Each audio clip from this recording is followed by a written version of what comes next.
Nick Cannon Mornings on Power 106. It's that time for up close and personal conversations. Conversations that I like to have with people that I admire, young guys that are doing big things, fixtures in the game. And this young man is all of those, making it happen. Already platinum, already killing them, billions of streams. He said he want to die a legend. I think he's going to live a legend. That's what he's doing right now, my guy Polo G. What's good? Not much, man. Chilling. You ready? It's morning time. You awake? You ready for this? We got you up early.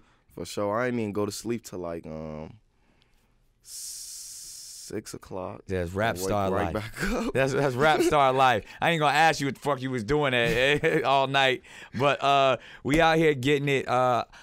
You're a Rolling Loud artist. We're gonna see you rock the stage on the biggest hip hop festival, but also you on tour just all over the place because you've been doing it major, man. The new joint Through the Storm is going crazy. Obviously, Pop Out already, 2 times platinum. You performed that on Wildin' Out. Yeah, that was lit. All of this newfound success, man. Tell me about it. How you dealing with it?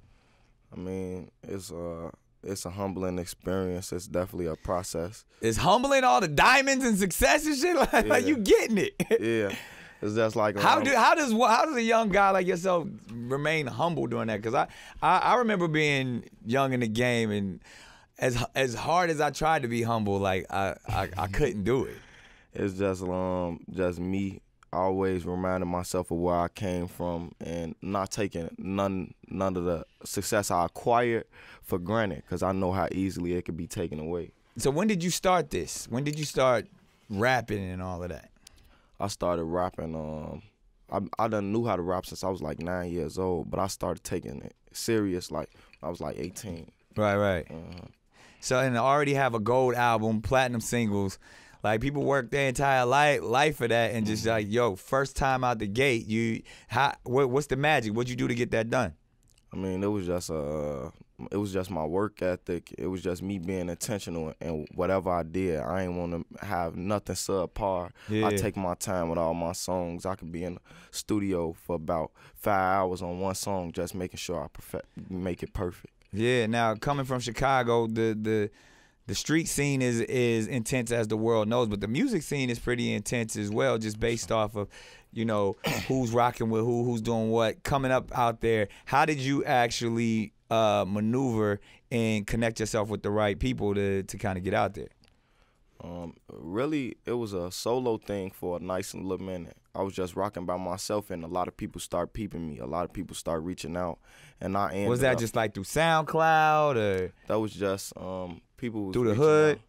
People was reaching out through Instagram, because I was blowing up on YouTube. Right. And on social media in general. I used to, all my videos or something would go viral on Facebook. That's where it all started at. Really? So a lot of people was just getting hip to me, and that's. I was to say Facebook. That's Facebook for old people. Like, in Chicago, they big on Facebook, like the youth. So. Oh, okay. And that's where it started for you. Then it transferred over to YouTube. And then what was the first record that just everybody started going crazy for Polo G? Never Cared. I remixed one of G Herbo songs. Never Cared. Made a remix to it, and people was going crazy off of it because the first line. Right. So everybody was on Facebook making statuses, quoting the first line, and it was just going crazy. Right. And then what was the first big purchase that you got for yourself once you started popping? I'm all Rolex. Just that Rollie right there, that big boy. Yeah, like how much money did you have to have before you said, yo, I'm about to go buy me a Rolex? What was that number? It had to be a certain number. You had to be able to afford it. Yeah. So it had to be north of 100,000. Definitely. That's what you was like, yo, I got that 100, I'm gonna go ahead and pick it up. You wasn't worried though, like yo, I'm gonna go drop a whole joint on a Rolex. I remember because I bought my first Rolex and lost it within a week. Yeah, and didn't even get a chance to insure it. So I was just like 50 bands just out the window. Didn't know what. I went back to the jeweler like, my nigga, he was like, I can't do nothing for you. You lost it. And then I remember one time I actually, this one I had insured though. It's when the Jacobs was popping. It's way before. Jacobs used to be the shit. Like Jacobs was like the Audemars or the Pateks of the day. Flooded, $80,000. I had like this big stripper party in Vegas, and I think one of the strippers got me. Damn. but I had it insured. Okay. And it was 80,000. I had it insured for 200,000. Come up, smooth like that. So get all your jewelry insured. That's what are some of the other lessons that you've learned so far? Somebody like big homies reached out to you like, yo, this is how the game is. Pay attention. It wasn't really nothing music wise. It was just really more so like the standard, being patient. I spoke with Meek like right before I had signed. I was meeting with a lot of labels. I met with him in New York. He was just rocking with me, and he was just telling me like, Polo, stay out the way, be patient. Before you know it, your whole life will change in a matter of seconds. It's just about staying grounded in what you're doing, sticking to yourself. Meek Mill tells you that. Yeah. That's good game right there. So speaking of your life changing, at what moment did you realize that your life was different? When I'm living in Calabasas. They got you out there in Calabasas? Yeah. With the Kardashians? With the coyotes. the coyotes and Kardashians, they both dangerous. Just beware. Don't let any of them in your yard. Oh, man, it's a beautiful thing, man, to see a young brother out here getting it. You seem, every time I seen you move, you seem to move just like normal. You ain't on some rah-rah stuff. He's like a nice, humble dude. Where does that come from? I think that's more so like a Chicago thing, like despite Really? Nah, I ain't gonna let you rock with that. Everybody I know from Chicago is arrogant as fuck. Like from Kanye, the D-Ray Davis, I love it. Like to me, that's actually, I love that Chicago swag. That you talk to somebody from Chicago, like I'm from Chicago. Like right. they super gangster, they super about the women. Like what? Like they are guys that humble is not what I would describe a person from Chicago. Chicago, they happy to be from Chicago, and they gonna let you know it. Yeah, I mean, I'm the same way, but it's like for the most part, like your average Chicago dude is a slave back to himself person until it pop off. But they usually have like this charisma, this machismo about them that like, yo, you don't met like dudes from Chicago, New York a lot of times. They like, yo, this is where I'm from. Ain't nobody doper than Chicago. Like they got that vibe. Basketball, everybody from Chicago know how to play basketball. Like it's just like there's a different thing. And I can see you got that as well, but I think there is a humility about you that where you seem like you very approachable. You're not one of those, or maybe that just yet. You're gonna turn into an asshole later once next hit single. No. All right, man, next time you come in here, I want to keep this same energy. For sure. Like no matter how many hit records you got. Speaking of hit records, tell me about this new joint, Through the Storm. Through the Storm. That's a track that was on my album. I had put through my little sister on the intro. You feel me? It's just like a song reflecting on everything that I went through leading up to where I'm at now. Right. Cause when you listen to Die a Legend, like for a young dude, you talking about some real shit on there. Like it comes from the heart, and I guess that probably also coming from Chicago. I mean, I've been through the streets of Chicago. You from the west side, south side? North side. North side. Oh, so really like it's so much that goes on there that you got to be a little bit more serious and a lot more connected to what's going on in the streets. Did you feel like your project was an example of that? Like, this is who I am, or that you was repping your town, or you just really wanted to say something for your generation? It was all of the above. It's like I just know, like I just wanted to be real with my music, because I know that not only kids from Chicago, it's a kid from Boston going through the same thing I'm going through. It's a kid from Baltimore going through the same thing I'm going through. People all across the world that got my same, you feel me, background or upbringing and color of skin. We all going through the same thing. So I know that's a broader message that's gonna touch everybody. Right. Now we see you tatted up. You remember your first tattoo? Yeah, I got my first tattoo when I was 17. It say, "Black equals intimidation factor." Ooh, that's heavy. Yeah. At 17. What made you do that? Was it just feeling that from that energy from where you was from? It was just matter. I believe it was a lot of stuff going on in the media as like the Laquan McDonald yeah, stuff. like hate going on towards us. So I'm just like, man, these people scared of our potential for real. Yeah, so and you talk about that on Die Legend too. So that's you always talk about your first tattoo and the most meaningful tattoo, the one that means the most to you. I mean, I'll say this one. That one. That's a real one.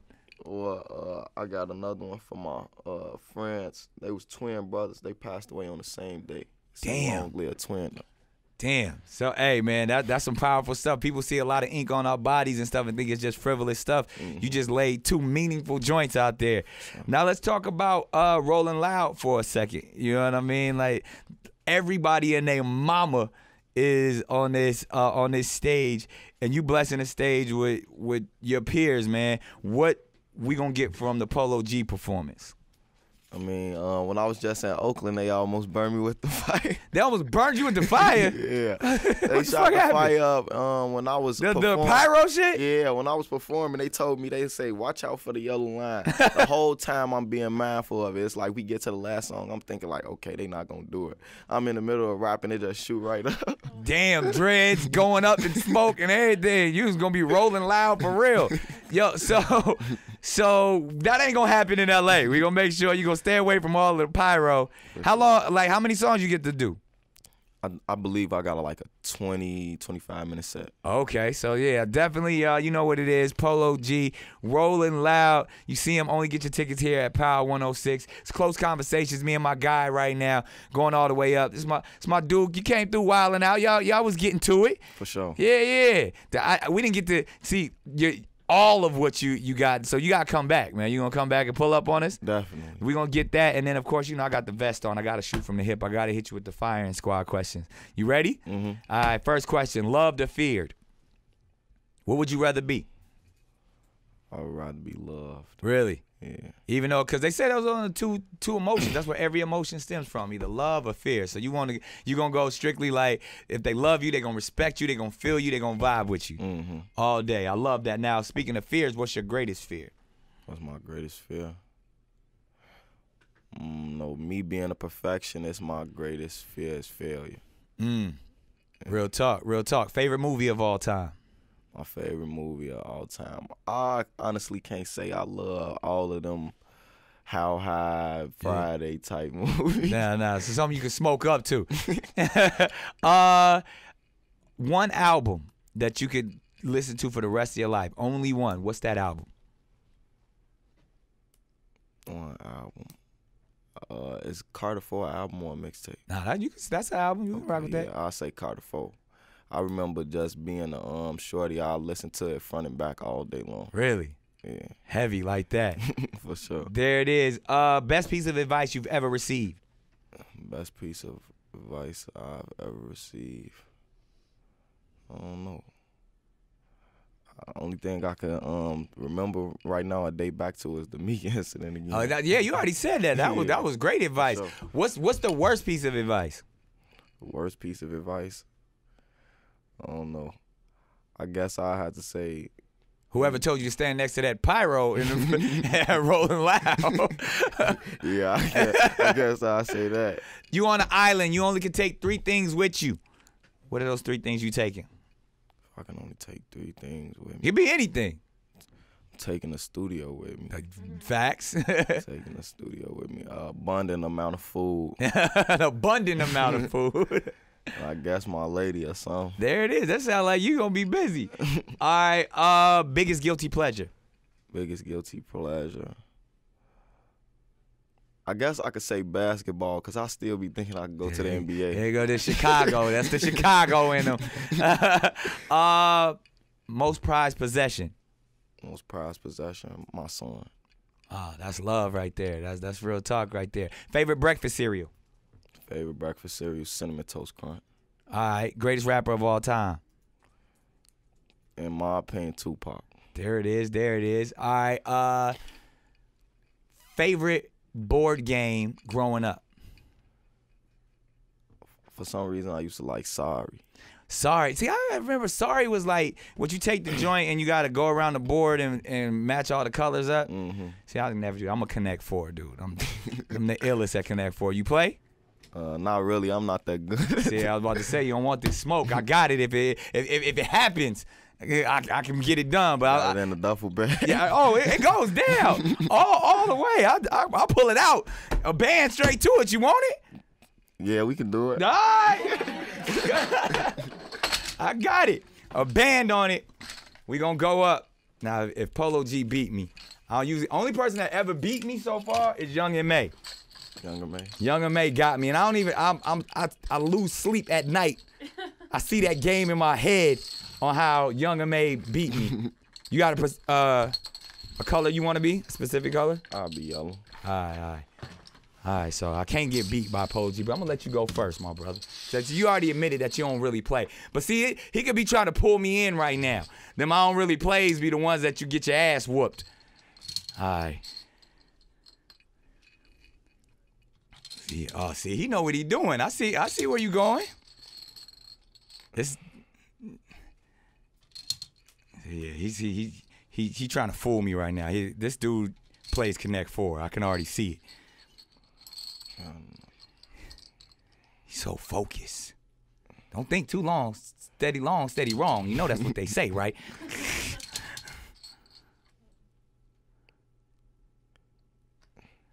Get all quiet in here. Everybody get nervous. See, you trying to get me. I see you. You quick. You good. If I would have fell for that, I wouldn't have been a real Connect 4 player. Okay. See what we doing here. All right. We getting to it. Very smart individual. Don't let him fool you, y'all. He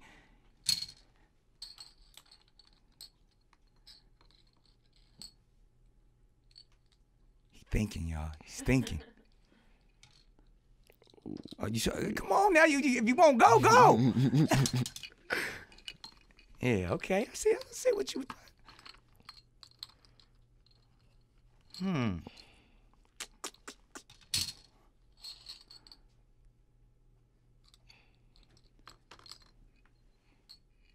I didn't know this was gonna be such a good game.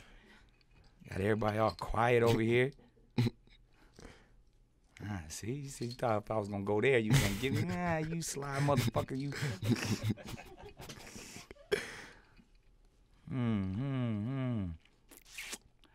Let's see here. Usually I see you got me over here thinking. I was like, goddamn, I was getting shut down there. Where I go? Connect 4. 1, 2, 3, 4. That was a good game, though. You was going. This is how we do. Up close and personal conversations. My band is safe. My guy, Polo G, man, much continued success, man. Keep going. I know that album gonna be platinum before we know it. And I know you got the new one coming. And see you on tour, man. It's a beautiful thing. Keep shining, King. My guy.